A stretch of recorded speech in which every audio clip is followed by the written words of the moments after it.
No se olviden, el DPPNI se define como la separación parcial o total de la placenta normalmente insertada. Esto no se tiene que confundir. Después de las 22 semanas. ¿Antes qué sería? Sí, pero ¿qué sería? Aborto.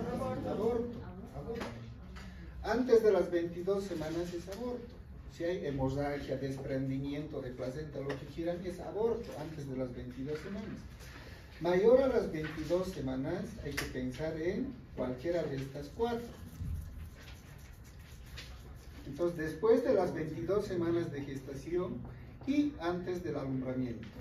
Es una de las complicaciones más graves y que causa incremento de la morbimortalidad perinatal y materna, generalmente asociada a esto. Quiero regalar un día.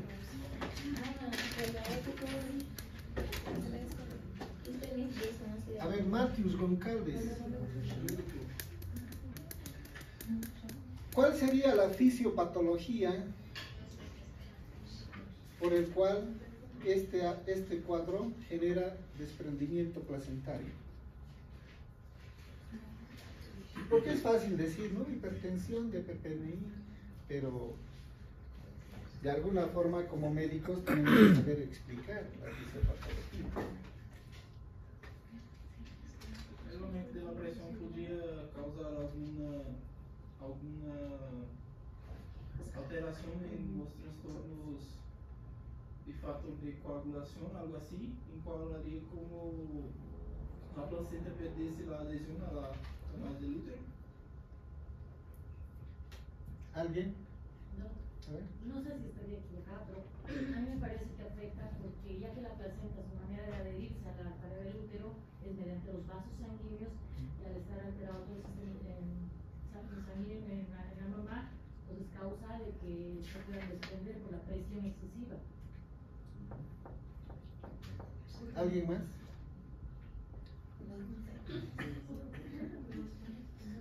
Sí, por ruptura de los vasos, como digo.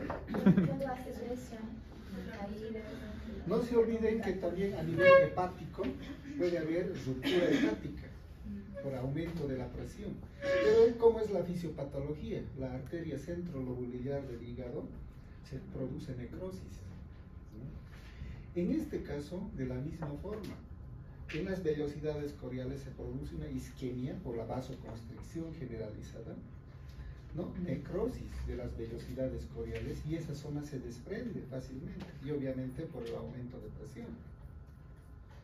Esa es la fisiopatología.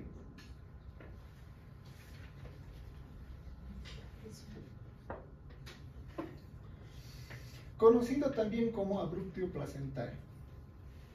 Es el desprendimiento parcial o total prematuro de la placenta que está insertada en su sitio normal. Si los desprendimientos son producidos después de las 22 semanas, constituye un cuadro conocido como DPPNI o abruptio placentario o accidente de Boderup, ¿no? Los sinónimos que ha dado ayer esto también ya, ¿no? Los factores de riesgo. Pero los más habituales, esto no hay en Bolivia, por si acaso. No. ¿No? Este sí hay. Este también hay. ¿No? Y la hipertensión, ¿no? Los traumatismos, la multiparidad y la hipertensión. Pero la hipertensión es el más común. Este, de un 25 a 30%. La edad materna, la paridad, la asociación familiar, la hermana, la madre, si hubo ese antecedente, puede ser un factor de riesgo. No se indica, tuvo la hermana, ahora tú vas a tener, no, solo es un factor de riesgo. Traumatismos, ¿no? Pueden ser accidentes automovilísticos, caídas, agresión física, ¿no? La malnutrición puede ser un factor de riesgo, ¿no? La ruptura prematura de membranas, ayer hablaron sobre la descompresión brusca del útero, puede ser por ruptura de membranas, y el parto prematuro, ¿no? El tabaquismo y el DPPNI previo.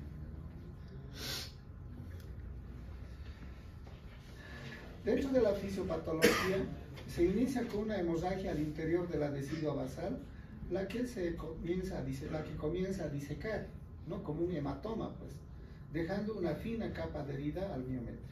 Este hematoma, al expandirse, produce separación, compresión y destrucción de la placenta adyacente. Esto no está difícil de entender. Puede ser un hallazgo posterior al alumbramiento, a veces ni nos damos cuenta. Generalmente los desprendimientos por accidentes, por caídas, golpes, puede ser un desprendimiento menor al 10% y a veces asintomático, ¿no? Y nos damos cuenta en el parto o en la cesárea. Había un coágulo retroplacentario, mira, y ahí recién nos damos cuenta. Pero en caso que el hematoma diseque hasta alcanzar el borde placentario, puede haber exteriorización del sangrado. A la inversa, si el hematoma no logra disecar los márgenes, se abre camino hacia la cavidad amniótica, o el polo cefálico fetal comprime el segmento, puede presentar como hemorragia oculta, no se ve. Este es lo que les decía. Esto aprendan de memoria, les va a salvar, les puede hundir o les puede volver brillantes. A ver, vayan a la emergencia y digan, en clínica, esto es una hipertonía, hay que operarla. No, debe ser dolorcito nomás, es una gastroenteritis, a ver, aquí parece apendicitis, volvé mañana, ¿no? Y va a su casa y se muere la paciente. Dolor, cosa que no hay en la placenta previa. La hipertonía uterina es una característica, ¿no? Y la hemorragia. Entonces esta es la triada sintomatológica así, más frecuente, característico. Si hay sangrado y no hay dolor, casi clavado es placenta previa. Sí. Pero si hay dolor, el útero está duro, no se deprime, duro. A eso se llama hipertonía uterina. ¿Por qué? ¿A qué se debe la hipertonía? La sangre ha trasvasado, se ha introducido al miometrio, si quieren, y eso está excitando las fibras de actina y miosina que tienen las células y está haciendo que se contraigan de forma tónica, sostenida. A eso se llama hipertonía, ¿no? Y el dolor, obviamente, el dolor se debe a la isquemia uterina. Tanto tiempo contraído, isquemia, y empieza a doler. Es como cuando vamos al gimnasio, el ejercicio que hacemos nos empieza a doler los músculos, es por la isquemia. Es lo mismo. Dolor abdominal de comienzo brusco, intenso y localizado en la zona de desprendimiento. Hemorragia genital, síntoma en el 78% de los casos. Es una sangre, ayer ya dijimos, sangre rojo oscuro. En la placenta previa era roja rutilante. Sin coágulos o muy lábiles. María, aquí tú eres María, ¿no? ¿Por qué la sangre en este caso es rojo oscuro?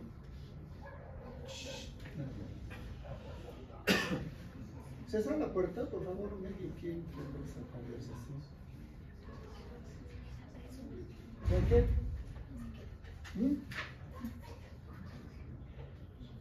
¿Quién quiere levantar la mano? A ver.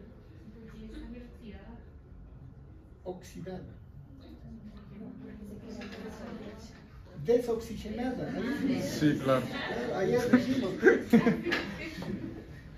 Oxidada es otra cosa, ¿no? Sí. Es una sangre desoxigenada. Que está mucho tiempo ahí el coágulo, en algún momento se diseca y empieza a sangrar, y por eso la sangre es oscura. 3. La excitabilidad del útero, contracciones uterinas, policistolia y hipertonía, en un 20% de los casos, ¿no? El útero está con consistencia leñosa, que es típico del cuadro. Esto, no se olvide. Cuando vayan al internado, acuérdense de esto. Van a ver que al final de sus... Doctora, esa sangre desoxigenada se coagula, ¿no? No coagula. No coagula. Ya está metabolizado.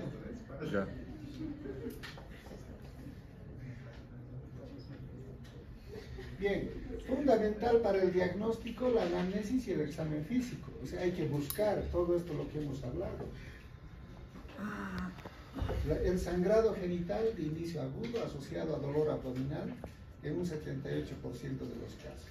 Es sangre oscura de inicio súbito. La cuantía no tiene una buena correlación con la gravedad del cuadro. El dolor abdominal se produce por la presencia de sangre en la decidua basal, estimula contracciones uterinas. Vamos a encontrar hipertonía, policistoria uterina hasta un 20%. Y secundario al grado o al porcentaje de desprendimiento puede haber un sufrimiento fetal. Es como que no respiramos nosotros lo mismo con medio pulmón, con cuarto pulmón. Es igualito, la placenta es como un pulmón para el feto. ¿Quién? A ver, ¿por qué está la altura uterina aumentada? A ver, ¿quién? Esto puede estar dentro de la clínica. Por el exceso de sangre que se acumula. Es por el hematoma, ¿no? Retroplacentario. El útero está aumentado de tamaño. Digamos, son 34 semanas de gestación. Tendría que tener una altura uterina de 27 más o menos. Pero está de 32 de altura. No corresponde a la edad gestacional. Al examen pélvico, una vez descartada la placenta previa, se puede realizar una revisión con espéculo para buscar desgarros vaginales o cervicales y evaluar el sangrado. Obviamente hay que revisar para descartar otros tipos de sangrados, ¿no? Clave la ecografía. Inclusive con la clínica ya podemos tomar decisiones. Pero si tenemos a mano el ecógrafo, la ecografía sería ideal. Dice es poco sensible, pero pudiese mostrar una imagen hipoecogénica entre la pared del útero y la placenta, en caso de desprendimientos grandes. Es útil para descartar una placenta previa.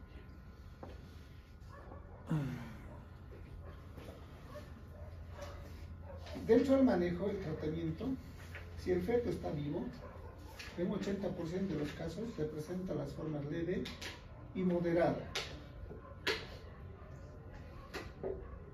Pacientes con clínica sugerente de desprendimiento con útero relajado, mayor a 36 semanas, interrumpir el embarazo. Puede ser parto o cesárea dependiendo de la condición obstétrica. Lo importante es que nazca pronto. En edades gestacionales entre 32 y 36 semanas, prematuro, si tiene maduración pulmonar, maduración fetal se dice, hay que interrumpir el embarazo. Entre 32 y 36, pero con maduración fetal. Si hay inmadurez pulmonar, considerar manejo expectante. Podemos hacer tocólisis. Iniciar la madurez fetal, máximo por 48 horas, con vigilancia estricta de la condición fetal. Si a las 48 horas, 48, 72 horas, el feto sigue bien, podemos observar, pero si vemos más sangre, hay deterioro materno-fetal, hay que terminar el embarazo. Ahora sí,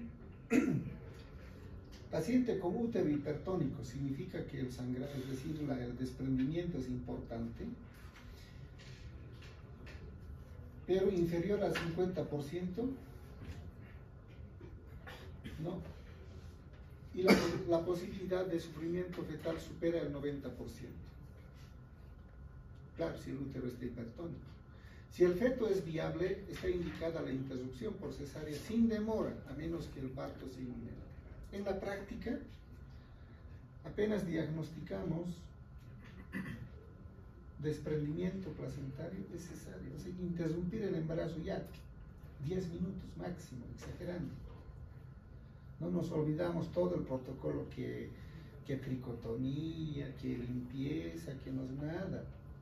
Diagnóstico, quirófano, anestesia general, desde que el cirujano pone el bisturí, en 30 segundos el feto está afuera. No podemos permitir que entre en hipoxia, en sufrimiento fetal, porque después de eso vienen nuestros futuros alcaldes, autoridades, ¿no? Con sufrimiento, con asfixia, hipoxia cerebral. Perdón si alguien es su...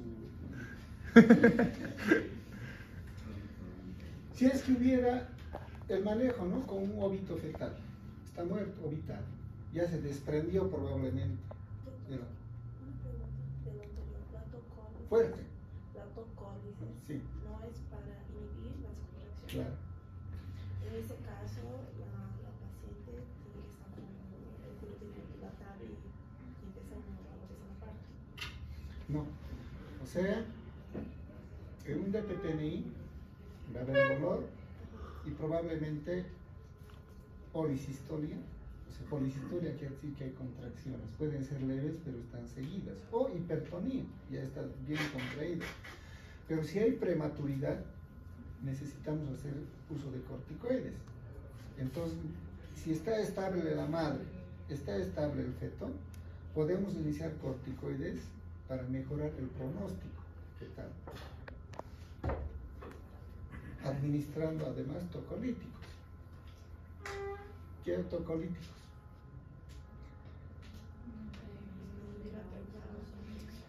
El nifedipino, ¿no? Utilizamos. Nifedipino. Entonces, pero solo para madurar y después terminamos el embarazo. El desprendimiento placentario significa que el desprendimiento es superior a un 50%. Las pérdidas de sangre son alrededor de 2.500, es alto. Y la posibilidad de la coagulación es de un 30%. Se debe favorecer un parto vaginal expedito. Si no hay factores de riesgo para la madre, debemos tratar de ir al parto vaginal. Esta es la mejor forma de preservar la fertilidad. Previo a la inducción del parto se debe evaluar y compensar desde el punto de vista hemodinámico y hemostático de la madre.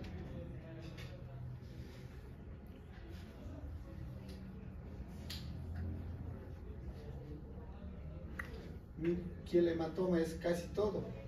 Aquí con seguridad ya está orbitado. Lo mismo.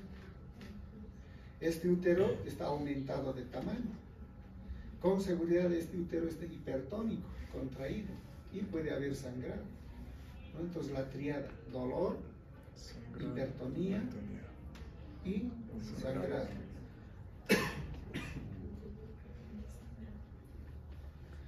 Este es también lo que ayer se hablaba, el útero de Cuvier.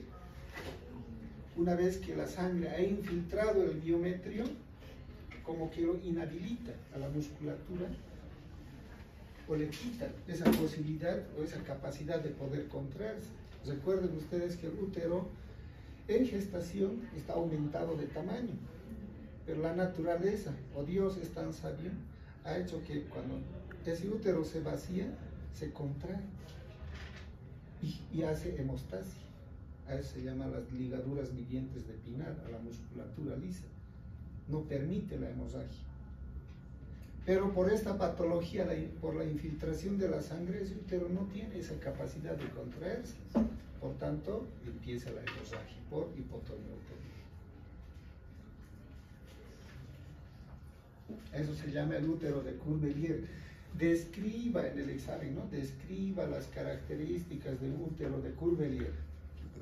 Puede haber extravasación diseminada de sangre hacia la musculatura uterina y por debajo de la serosa del útero. Descrita, la regla se conoce su incidencia, etcétera, etcétera.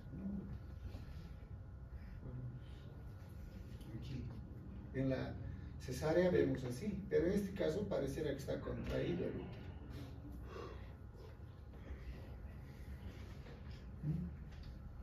Aquí ya está poshisterectomía, ya la han sacado. Histerectomía. Este parece estar contraído.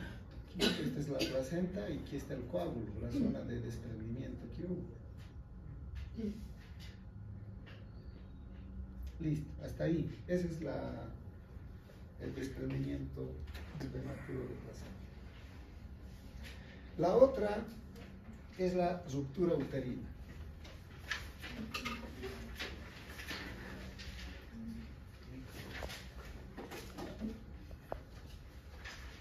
Es poco frecuente, 1 por 2000 partos, pero puede ser una situación catastrófica, ¿no? Hay una hemorragia severa, importante. Los factores de riesgo.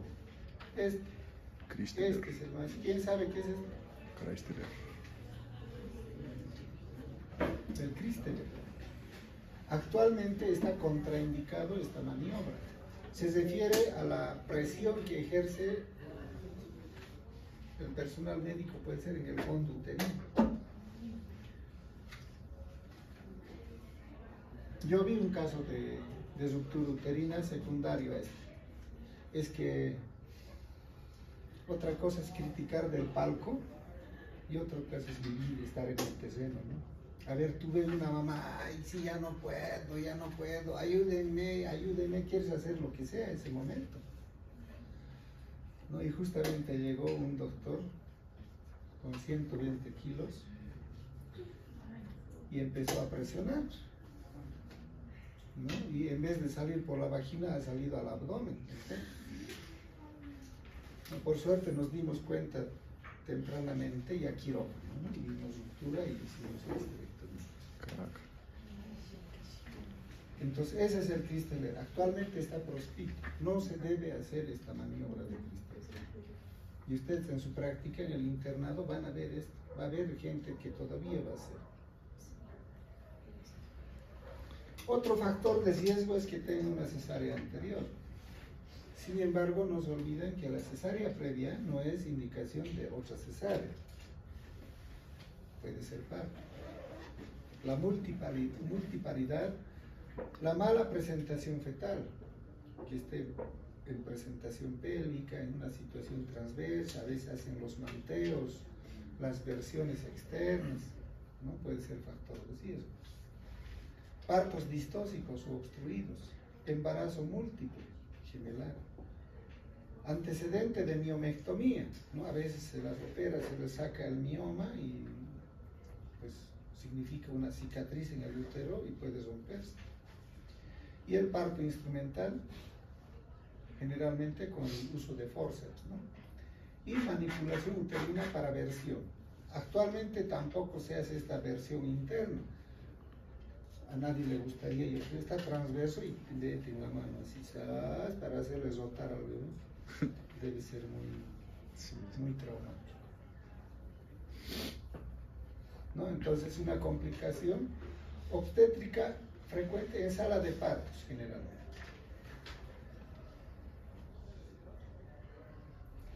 La etiología, la causa más frecuente de ruptura, la causa más frecuente de rotura uterina es la apertura de una cicatriz de una cesárea previa. En la actualidad se admite que el parto vaginal después de una cesárea es un método seguro, realizando un manejo del trabajo de parto adecuado, con bombas de infusión continua de oxitocina. A ver, van a ver acá, ni siquiera en el tercer nivel hay estas bombas de infusión.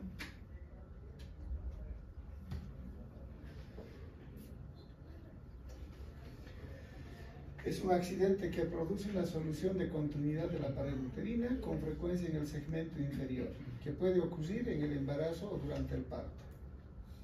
Bueno, según su inicio puede ser espontáneo o provocado, ¿no? General, el provocado accidental o iatrogénico, de este estamos hablando, el Christeler es este.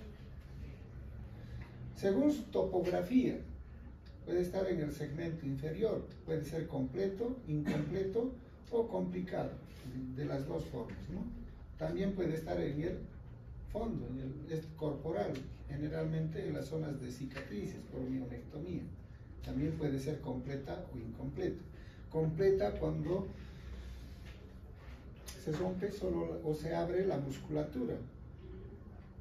Incompleta cuando abarca más la serosa, toda la pared.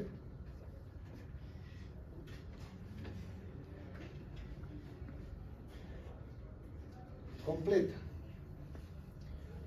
Se considera la verdadera ruptura uterina. Es en la actualidad extremadamente rara, y en esta se observa la comunicación entre la cavidad uterina y la cavidad peritoneal. Está completamente rota, abierta. Una parte del feto o su totalidad se proyecta hacia la cavidad peritoneal.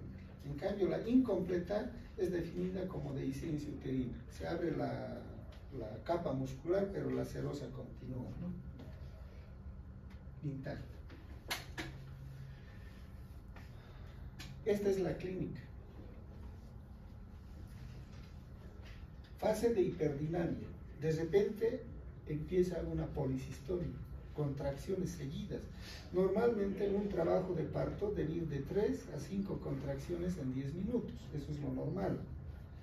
Pero una hiperdinamia significa que estas 7 contracciones, 10 contracciones en un minuto. Eso ya no es normal. Entonces va a empezar con una fase de hiperdinamia. La paciente va a entrar en un estado de ansiedad, inquietud y angustia. Me duele, doctor, sí, ya no aguanto. Ay, así. ¿No? Va a estar súper ansiosa. Y 3, la distensión y abombamiento del segmento inferior. Es el signo de Baudeluk, o el signo, el reloj de arena se llama. Vamos a ver enseguida la imagen. ¿No? Distensión y abombamiento del segmento inferior, ¿no? Y un dolor suprapúbico, elevación del anillo de Bandal. Ya vamos a ver, le aparece al útero una cinturita, ese es el anillo de Bandal. Y cuando alguien va a la fiesta no le entra bien y se aprieta fuerte, ¿no? Un anillo de Bandal. Por encima de elevación del anillo de Bandal por encima de 4 centímetros de la sínfisis del pubis y que puede aproximarse a nivel del ombligo. Ahora vamos a ver. Bueno, aquí se ve la ruptura, ¿no? Esta sería una ruptura total, ¿no? Así, la cabeza puede estar saliendo, a veces todo el feto ya se sale. Esta sería una combinada, ¿no? Del segmento y del cuerpo uterino. Aquí total, mira, desde el segmento hasta el fondo.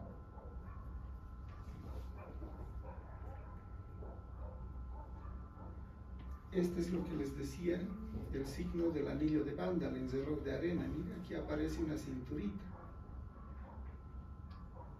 Aquí, por la distensión sobredistensión del segmento uterino. Aquí la ruptura. No se ven las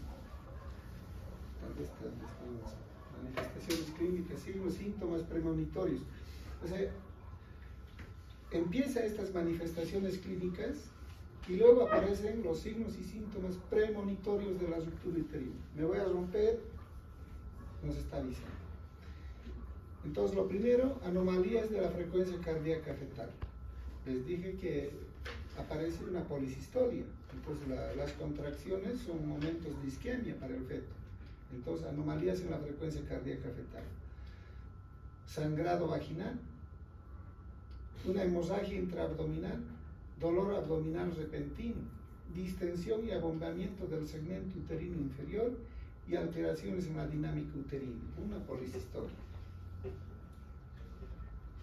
El cuadro clínico, se rompió. Esto después que mi colega lo apretó, empezó a aparecer estos síntomas. Estado de shock, que se manifiesta por hipotensión. ¿Qué es la taquisfigmia? Pulso, pues, acelerado. Palidez, diaforesis, escalofríos, visión borrosa, pérdida de conciencia. Esa paciente ya no sentía nada. Sí, doctor, así está. Todo este tema. Dolor intenso, que aparece después de una contracción uterina seguida por ausencia de contracciones uterinas. Los signos: sufrimiento fetal agudo, la fetocardia está menos de 120 o a veces más de 160.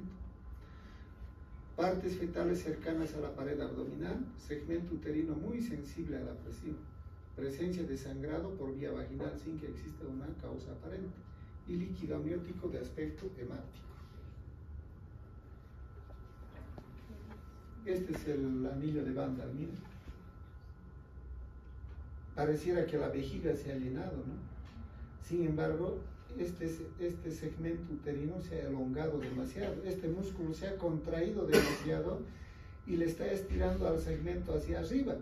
Entonces, todo esto, desde aquí hasta aquí es el segmento, y esta es la parte muscular. Entonces, este es el anillo de banda. Sí, sí, sí.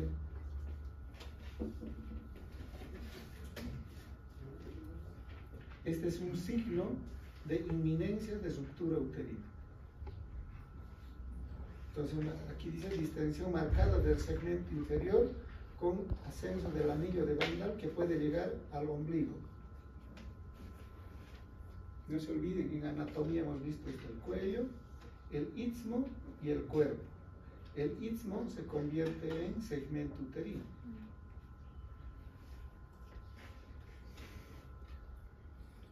Esto es lo normal, así es el abdomen de una gestante. Pero miren, aquí aparece una cinturita, el anillo de Van.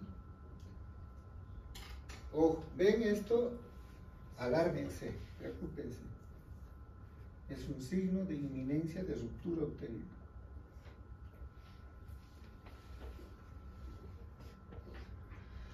El signo de Frommel, ¿no? El ascenso del anillo de contracción.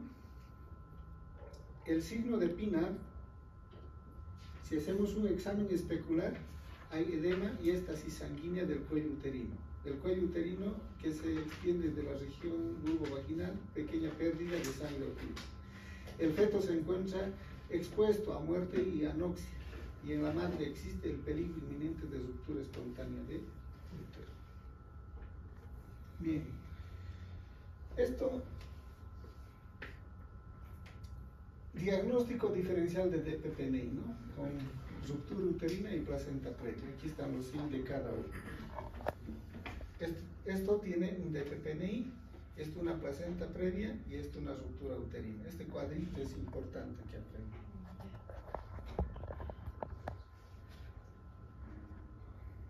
Diagnóstico diferencial lo mismo.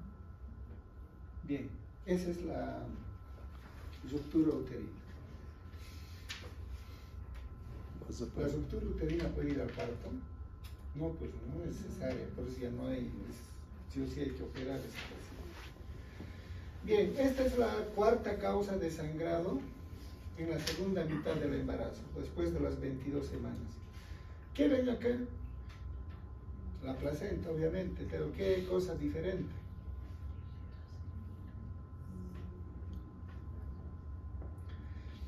Este cordón umbilical debería estar implantada acá, al medio de la placenta.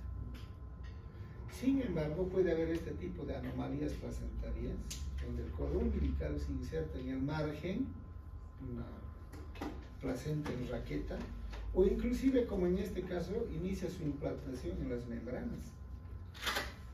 Entonces, el trayecto de los vasos sanguíneos está yendo por las membranas. Imagínense si se rompe la membrana, que generalmente se rompe en el trabajo de parto.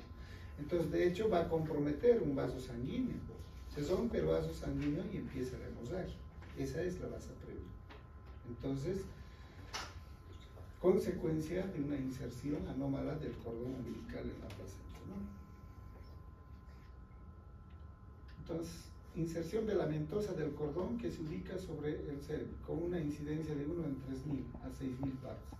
Tasa de mortalidad de 60 a 95% si se desconoce, y 97% de sobrevida si se conoce previamente. Obviamente, probablemente tenga que hacer la cesárea, ¿no?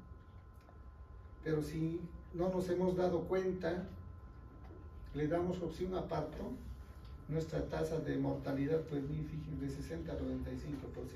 Entonces, qué importante es la ecografía, ¿no? Que nos ayude a hacer el diagnóstico.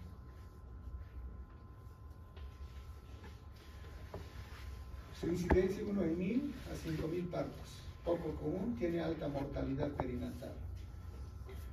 Ocurre cuando los vasos fetales transcurren por las membranas, sin la protección del cordón umbilical o de tejido placentario, y atraviesan el segmento uterino más inferior por delante de la presentación en contacto con el orificio cervical o en su región circundante. Eso de yapa, ¿no? Esa membrana que está vascularizada, de paso está por debajo de la presentación. De hecho, si hacemos amniotomía, la amniotomía es la ruptura de membranas de forma artificial, peor, vamos a generar la hemorragia. ¿no? Mire, el cordón está acá y todo esto es la membrana, pero los vasos sanguíneos, fíjense, está transcurriendo por la membrana y de paso está por delante de la presentación. Entonces rompe las membranas, sale líquido amniótico y de paso mucha sangre.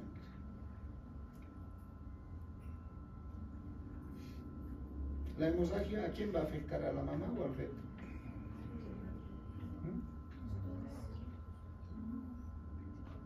La mamá. Al feto, ¿no? O sea, la morbilidad y mortalidad es para el feto. Por si acaso, la sangre materna no se mezcla con la sangre fetal. Justamente la placenta es un órgano que separa. A través de la placenta hacen su intercambio de nutrientes, gases. ¿No? Entonces aquí lo mismo, cordón y los vasos sanguíneos. Aquí, mira, se rompe esta membrana, compromete un vaso y empieza la hemorragia. Aquí la inserción velamentosa, miren, por la membrana vienen los vasos sanguíneos, cuando debería insertarse más o menos así sobre la placenta.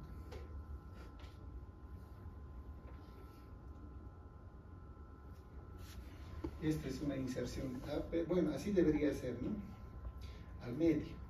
Pero esta, por ejemplo, es una placenta con un cotiledón accesorio.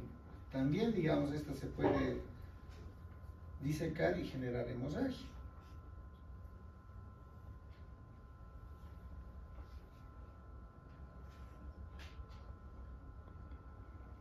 Este es lo normal, ¿no? Así debería ser la inserción placentaria, perdón, la inserción del cordón umbilical en el vaso sanguíneo, perdón, en la placenta, en la parte media del árbol de la vida.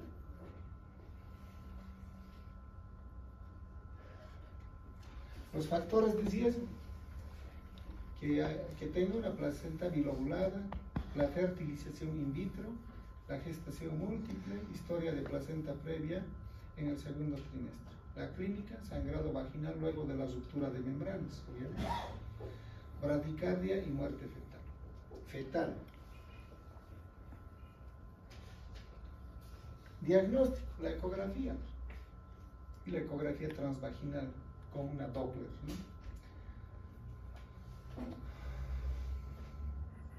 Puede hacerse resonancia magnética, pero ¿quién la va a hacer? No hay en los hospitales. Una placentografía, termografía, localización isotópica, esta no se hace.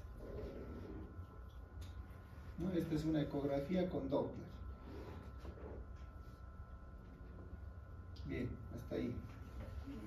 Preguntas, dudas, comentarios.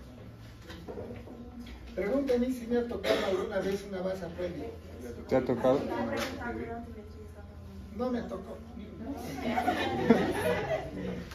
No me tocó, no, gracias a Dios, no. Y no me va a tocar tampoco. Pero si me tocara, se convierte en una urgencia obstétrica. Tengo máximo 5 minutos para terminar el embarazo. Sí. Se sospecharía una placenta previa por hacer eco. Es de elección la ecografía.